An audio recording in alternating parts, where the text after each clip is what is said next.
So, this is a little video for the revolutionary babes out there. Trying to figure out how I want to word this because I don't want to be calling people out. I want to be inviting people in to sit in a circle with me and talk about this. Hello, darling babe angel dust. My dear, there is a deep part of you that is ready to be seen, ready to share their gifts with the world, ready to share their voice with the world. And that part of you is your intuition. You have a deep soul calling to share yourself, and your egoic mind is telling you that you can't do it. There is a part of you within your nervous system that tells you that it's not safe for you to express yourself, whether that be through reinforcement you received as a child growing up, through society, through your caregivers, through your schooling, through media, even. But that is not the truth.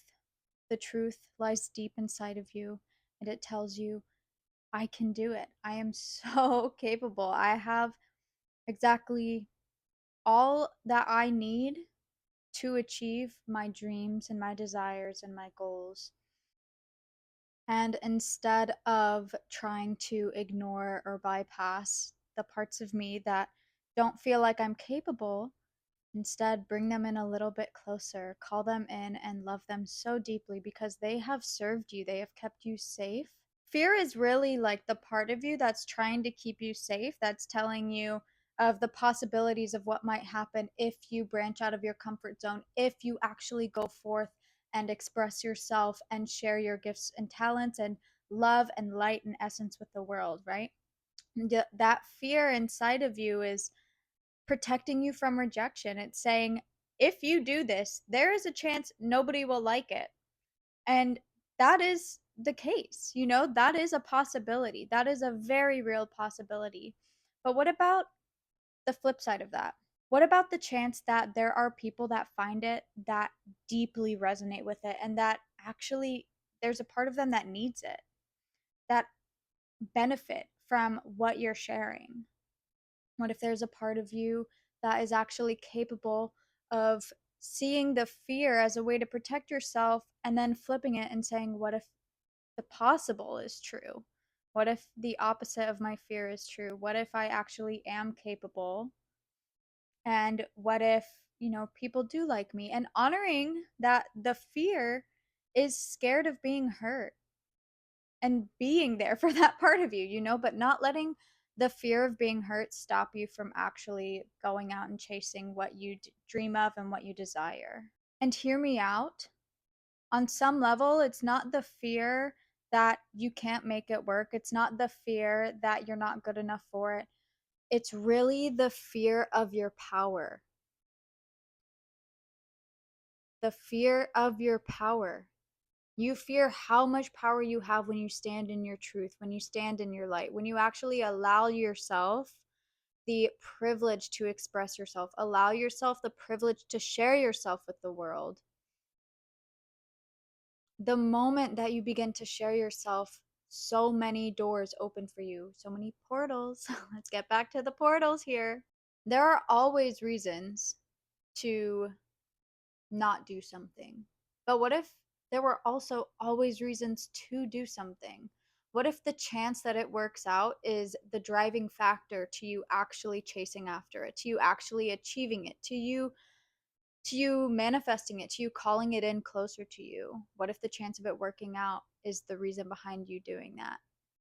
Every fear that you have is a story to a past that is no longer your current reality, that is no longer the now.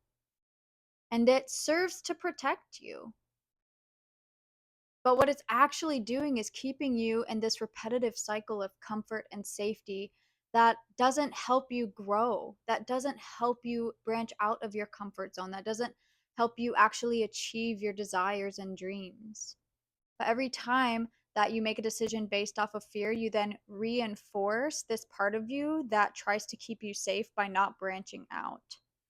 When the real safety, the real growth and healing happens when you acknowledge your fear, acknowledge that part of you, acknowledge the possibility that your fears come true, and taking it with you as you move forward on your path, taking it with you as you go after what you want, whether it be making a video on YouTube, whether it be sharing your songs with the world, sharing your voice, sharing your teachings, if you're a teacher, if you're a healer, sharing all of that. Your fears. Oh, hang on with me for one moment, babe.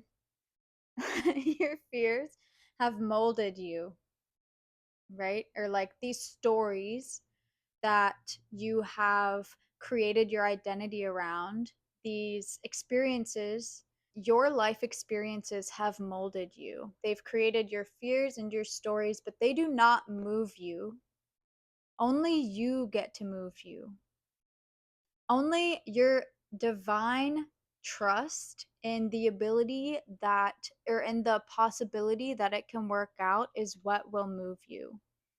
Because fear works to keep you still. And this is why so many systems of power has just grabbed such a chokehold on so many people, because it works to keep you frozen in a nervous system response. It works to keep you afraid. Fear is a tactic. And why should you let that tactic drive your decisions? So, this is a little video for the revolutionary babes out there. Trying to figure out how I want to word this because I don't want to be calling people out. I want to be inviting people in to sit in a circle with me and talk about this.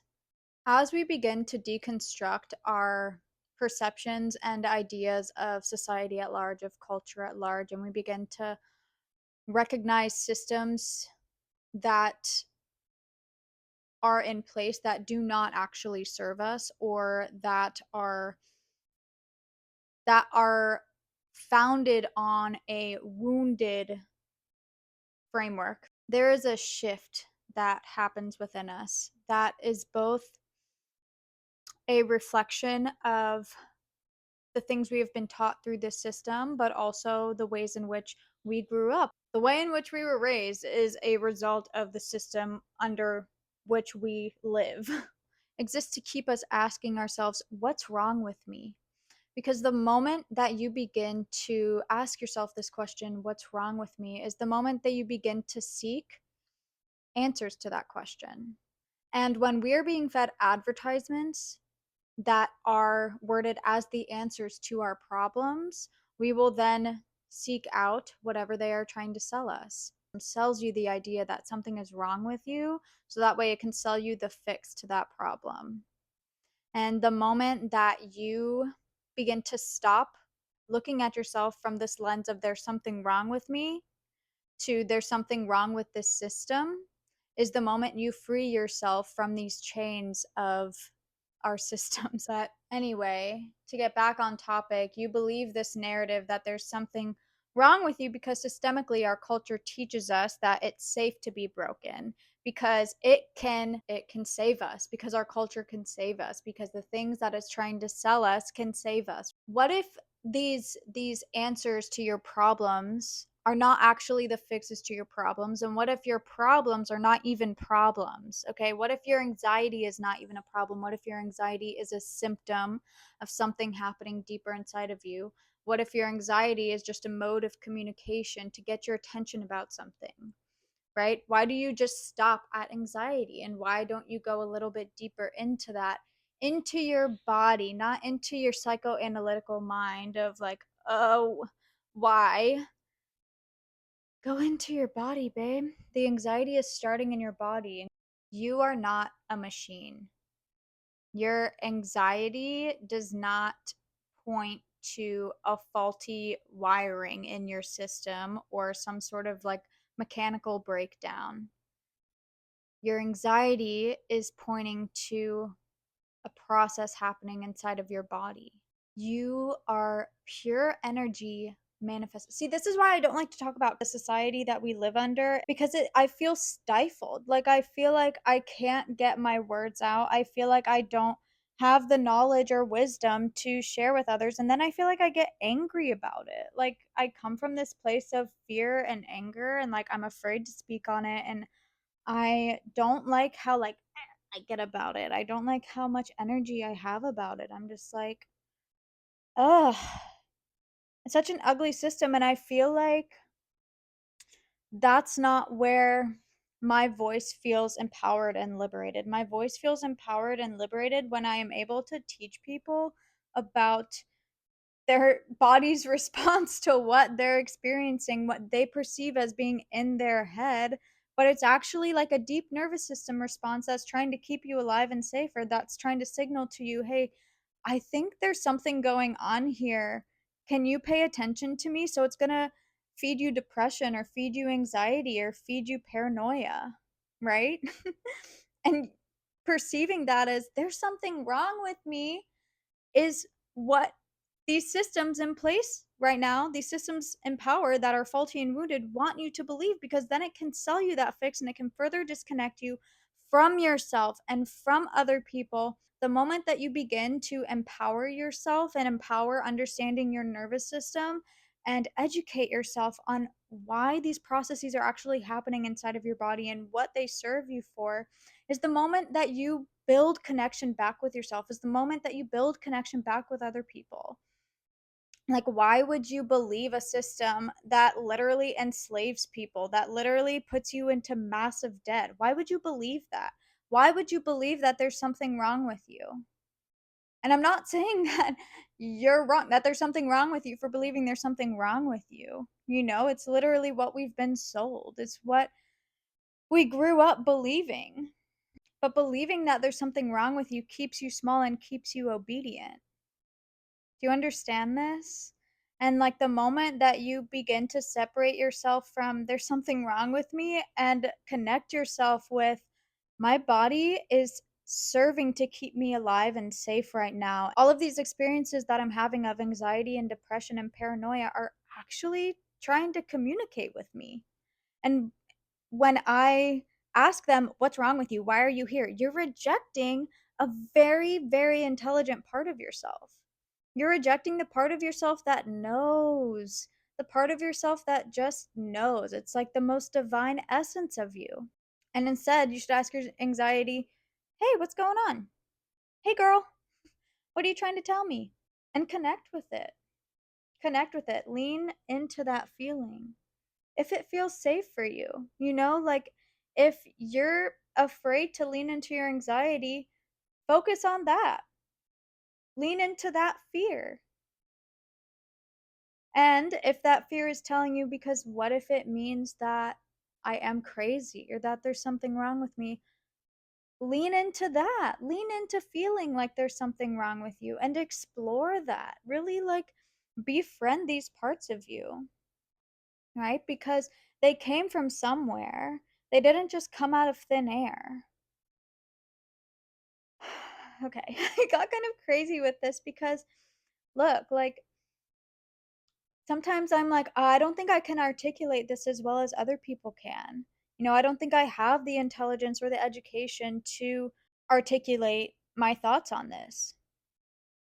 But it's not really about that, right? Like I'm not here to like spread logic and facts and stuff. I'm really here to spread this idea that there's so much more to you than what you've been led to believe. This is Ripley, by the way, and his sister Puffer. She's a little sweetie pie, and so is Ripley. He came to chill me out. Anyway, there's so much more to you than what you've been led to believe. And there's so much more power that you have, and there's so much more light and joy that you have than what you've been led to believe. How can you offer yourself this freedom to love yourself and explore these different aspects of yourself and like connect with the parts of you that hurt deeply and that think that they have to hurt you to feel valid? That is your ego. That is your fear mind. There's a part of you that is so divine in its essence. It's literally the part of you that constricts your blood vessels to signal to you to get you to pay attention that something is going on. And so, this is just an invitation to pause a little bit before you begin to judge yourself, to pause a little bit before you think that you're not capable, and ask yourself, where does this come from and how can I serve it? And what part of me is the face of this feeling? And How can I be there for that part of me? Where do I feel constriction? Where do I feel expansion? Where do I feel like I'm free to be myself? And where do I feel like I have to change something about myself? Some explorations. Ripley says, I love you. Thank you.